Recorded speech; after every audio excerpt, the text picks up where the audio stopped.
Oh God. Okay. Are we ready, Jack? Ready as we'll ever be. No, that's scary and not at all comforting. Okay, give me a sec.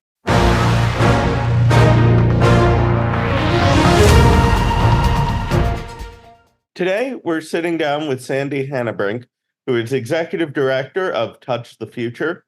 She's an occupational therapist and has worked with the Neuro-Abilities Advisory Committee for the United Nations G3ict, which is under the Convention for the Rights of Persons with Disabilities. She's an accessibility expert, and she is also a Paralympian. Sandy, do you want to introduce yourself? Hey, it's great to be here with you guys. I think you pretty much covered it, Jack. I am Sandy Hanebrink. I am all those things he said. And I'm just happy to be here with you guys today. Sandy, thank you so much. We're excited to have you here. Actually, you have such an amazing list of credentials. I've now thought of like 5 different podcast episodes we could interview you for on different topics, but this one is actually our Olympic special. So I was wondering if you could start by telling us a little bit about your history with the Paralympics and how you got involved. So actually, I got involved back in the glory days in the 80s when rehab was kind of exploding and custom equipment and things were exploding. And I was a patient at St. Mary's Rehab in St. Louis and was introduced to an adaptive sports program at the Jewish Community Center Association. It was an adaptive fitness program that had racquetball and whatever type that. And that was my first introduction to some of the guys who were doing disabled sports. So I learned about wheelchair basketball and wheelchair tennis and racquetball during my time in that program, and started competing with the local wheelchair sports program in St. Louis, as well as playing tennis. And so I got introduced because I was invited to be part of a development team for Team USA to the Pan American Games in Venezuela. And so we competed in Venezuela as part of the Team USA and got a gold medal in wheelchair basketball. The next year, I played in the U.S. Open in the Quad A division for wheelchair tennis, and I beat the guys. So I kind of caught the tennis bug. And then I started learning more about different sports and competing in different events and trying different wheelchair sports events because St. Mary's sponsored many wheelchair sports teams. So they had people doing road races and track and field, and they had people, they had a wheelchair softball team, of course, wheelchair basketball, and then tennis. So that's where I got my start. And then after I went to occupational therapy school, I actually moved to South Carolina where my parents were. And part of what I did while I was going to school was start a wheelchair sports program and get involved with the regional wheelchair games, the state games that were happening in the South, which was then called the Southeastern Wheelchair Games. And that's when I started trying different sports and did track and did field events and competed in swimming. I went on to win the National Wheelchair Athletic Association, is what it was called at the time, the Female Athlete of the Year, and got invited out to Paralympic training camps, which at that time, swimming and field were out at Sacramento State, where they were doing just at the infancy. Rory Cooper, who's at the University of Pittsburgh, had just started the research into elite athleticism for Paralympians. And so part of those training camps, we were part of some of the initial studies on what, form and technique and endurance and oxygen capacity of people with paralysis and different disabilities and things like that, and how it impacted things. So kind of in the infancy of what is now I call the modern Paralympics. And then I competed in the World Games for swimming and field events, and got silver medal at swimming in Worlds. Continued to compete at national level. I actually still have the national records for shot put, discus, and javelin. and a couple of swimming events, which will be forever because nationally we used to do yards and not meters. And now all Paralympic events are meters, like in the US as well. So those will never go away. So that's pretty exciting. And then because of my qualifying and attending the Paralympic sports camps, I made Team USA, competed in the trials, and then actually made the team for Atlanta Paralympics in '96 for both field and swimming.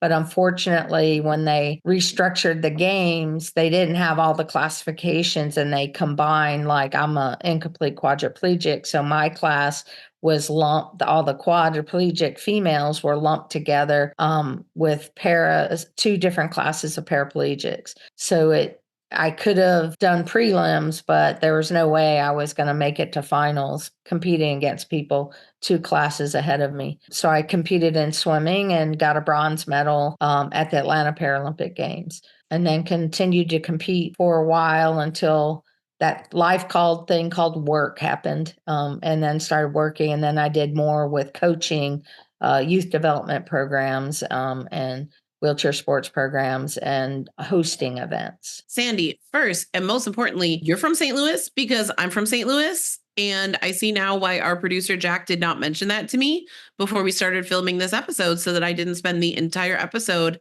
talking to you about toasted ravioli, which is Exactly. Right? And St. Louis pizza and toasted rav, you got to have it. Right? So. We could do a whole episode on that. We should do a St. Louis episode. We can record there live, and we'll do it for mini emos. But sorry, all that aside, I mean, congratulations. Your career sounds amazing. And I can't believe you're an actual Olympic medalist. Like, that blows my mind. And thank you just for representing our country at the Paralympics. And sorry, the Olympics make me really patriotic in a way that usually only elections can. But that's an incredible story. Just thank you for joining us. And I think Jack had another question for you. Sandy, so before we started this interview, you were also talking about some of the challenges you faced when you were involved in the Paralympics, that they didn't really invest in their athletes at the time. Do you want to talk about that a little and how things have changed? Yeah, I think it's kind of the evolution of disabled sports. And Paralympic sport was back in the 80s when you started seeing more and more countries participating in the Paralympics. You saw the rehab centers as another way to improve the quality of life of people with disabilities, sponsoring adaptive sports programs and Paralympic, competitive teams. You saw leagues and stuff spreading across the country. But when, as an individual who's competing back then, you were on your own to fundraise for all your equipment and training, and that, unless you happen to be part of one of these few wheelchair sports programs that existed out there, and they maybe had some team chairs, or like some of my first equipment. My throwing chair, actually, I had a tool and die shop in town make for me. And, a lot of the equipment was evolving from where wheelchairs were now custom for every day. My first wheelchair when I first became paralyzed was a E&J folding chair. And then by getting involved in the adaptive sports program that I talked about, I was introduced to custom chairs and sports chairs. And back then, our everyday chair was also our basketball chair. It was very few people had a piece of equipment for different sports other than racing. That's when Eagle sports chairs had evolved with, it was at that time was still 4-wheel racing chairs, and just starting with the 3-wheel racing chairs that were much shorter and not as aerodynamic, and not as much technology into it, and innovations and engineering that we see today, where, BMW even makes custom molded wheelchairs for, our Paralympic racers and stuff. But in the beginning, you funded yourself. So sometimes the best athletes didn't go, but the athletes who could fundraise or had a program backing them got to go.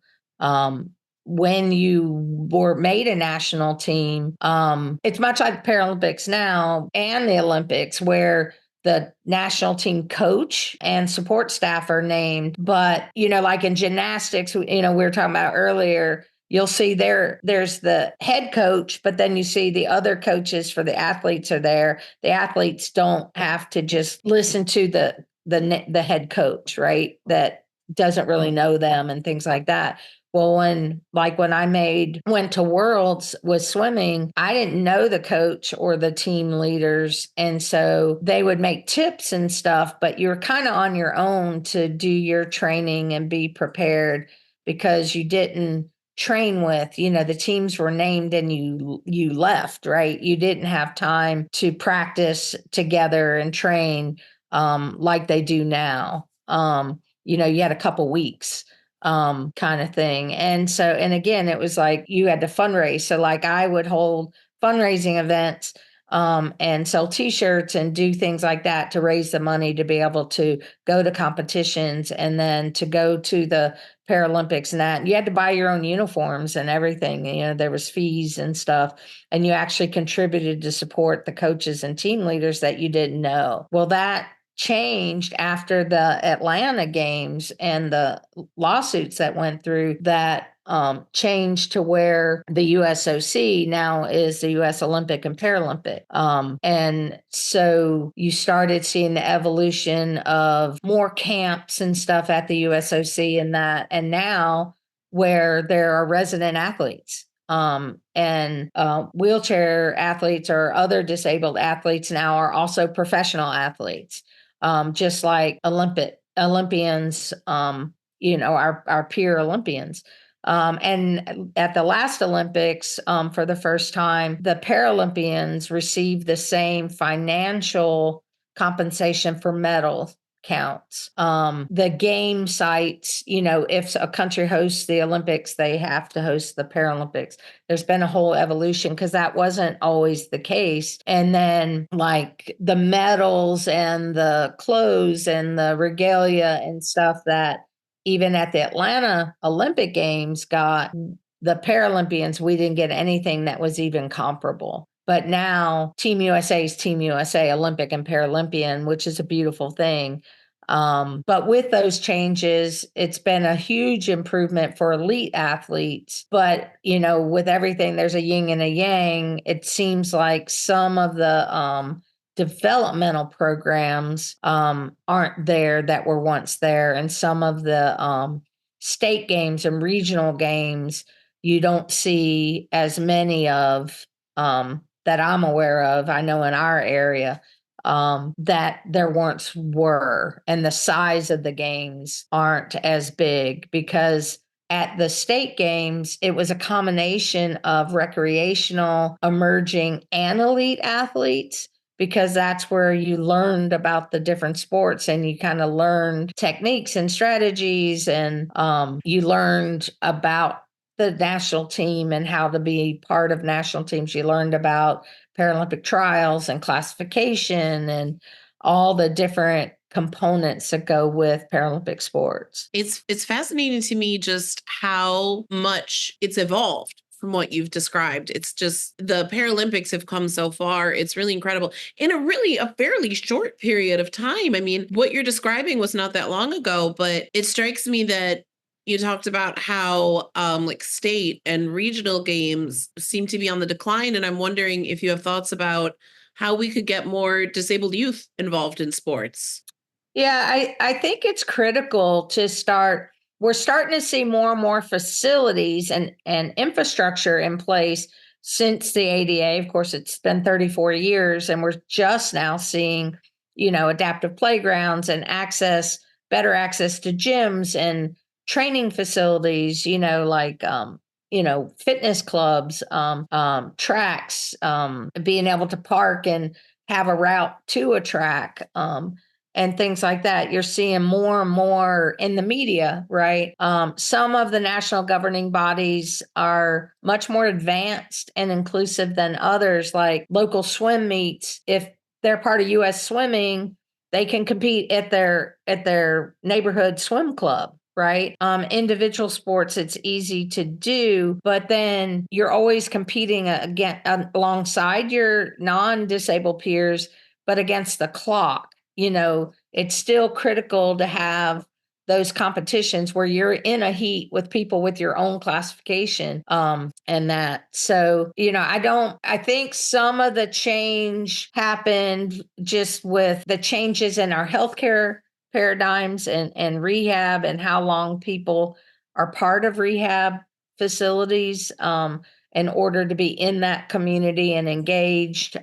Certainly major rehab centers like Lakeshore Foundation, is also a Paralympic training site, and research center. So there's ongoing program there. But then like in my local community, we used to have wheelchair sports teams, for track and field and basketball and tennis. And they kind of went away, and now they're starting to come back. It's that wax and wane. And then when the Paralympics came under the U.S. Olympic Paralympic, now it's about elite sport. And there's all these feeder systems from Little League and local recreation and high school and colleges and professional races and things like that are already in the mix for Olympians. And those individual sports like road racing, hand cycling, swimming, tennis are in that mix. But wheelchair basketball and softball and some of the team sports, sitting volleyball and those have to be unique leagues, right? Because those are only people with disability sports. And so the USOC, Olympic Paralympic organization is about elite athleticism, and they do the youth development just like they do for Olympics and that. But the people who compete in those development programs are already involved in recreational level, and competitive club teams and things like that.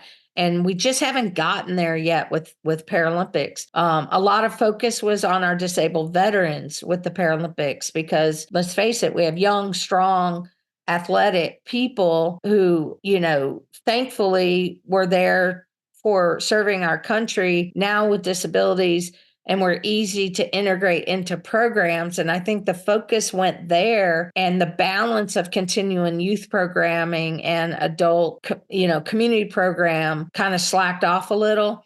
Then there was a resurgence of trying to do programming and build Paralympic sports clubs. And I think some focus is there.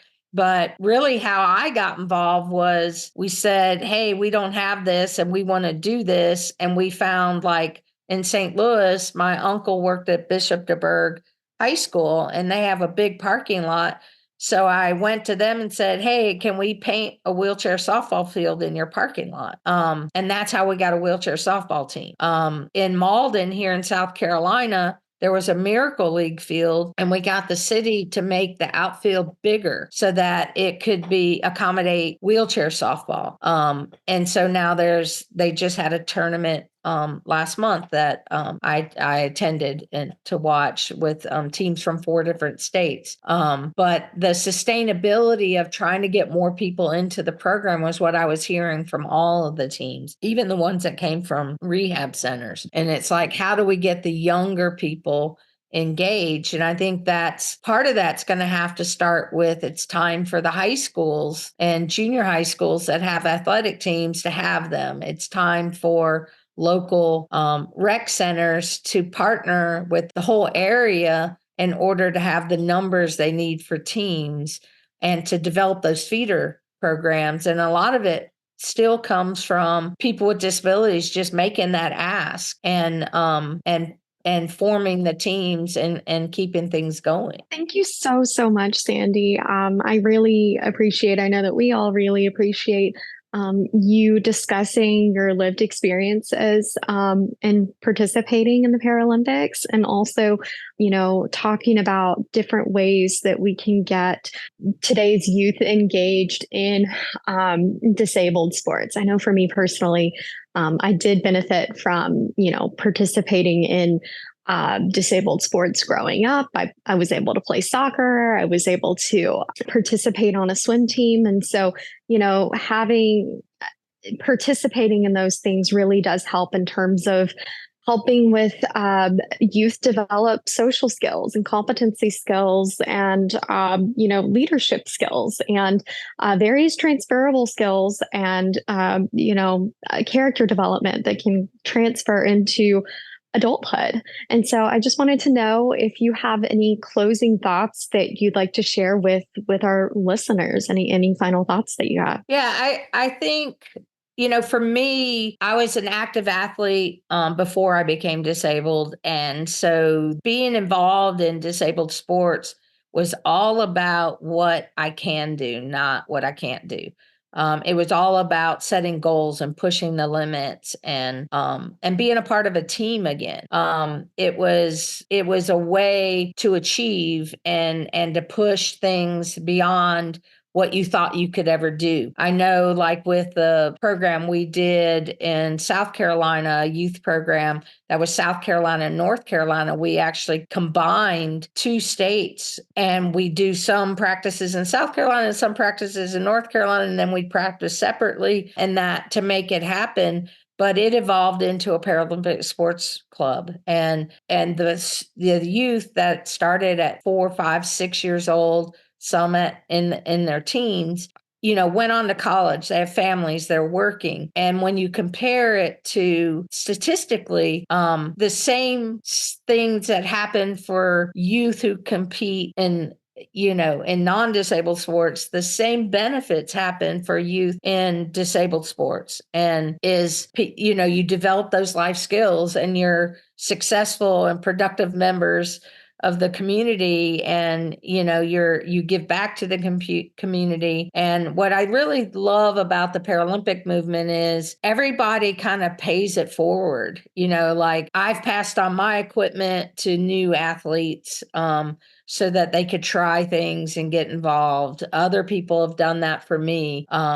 People share their strategies. If my equipment broke, I'd actually had other athletes give me their equipment to use, and I was competing against them. So it's just a whole community dynamic, and to see from where we came in the 80s, where things were starting to boom with the evolution of sporting technologies, the changes in classification systems, the growth of Paralympic movement across the world to where it is today as considered equal athletes to our peer Olympians is quite amazing. The TV time, it's part of everyday life of everyone, not just people with disabilities.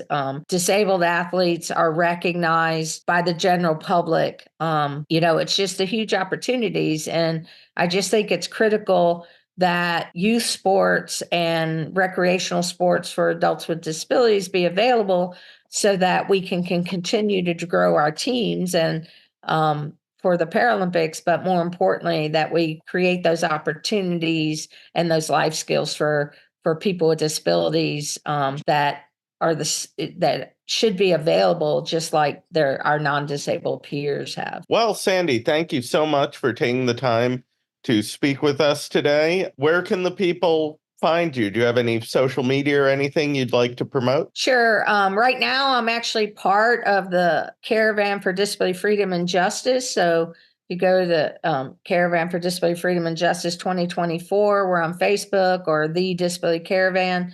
We're traveling around the country celebrating people with disabilities, the history of people with disabilities, the resources and stuff today, and working towards the future.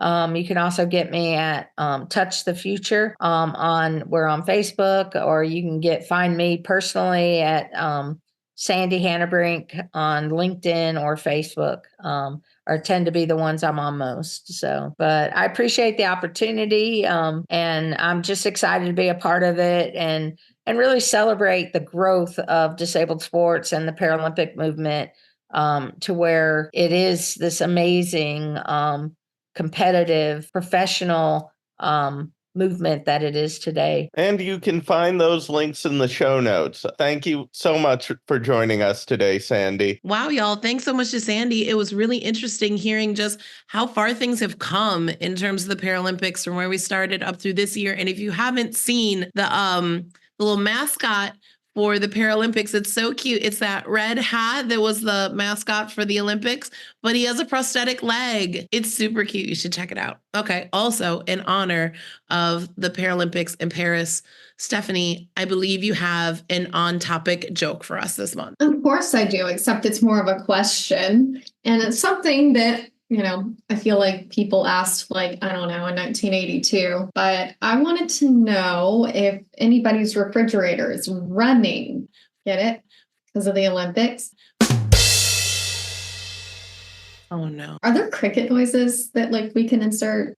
What worries me about that joke was not that I didn't get where you were going, but that it's an election year and I immediately took it as, is your refrigerator running for office? A frozen legislator. No. It scares me when we're too in sync, Stephanie, and it should scare everybody else. Yeah, it's fine. Well, hopefully you have been able to catch the end of this episode and my joke and, all the things. Jack, please tell the people where they can find us on social media and save us from this episode. As always, you can follow us on LinkedIn, Twitter, Instagram, Facebook, and Thread. And you can reach out to us at podcast@ndrn.org. Until next time, folks. She really snuck about what about TikTok in there. Was that what you were yelling? Yes.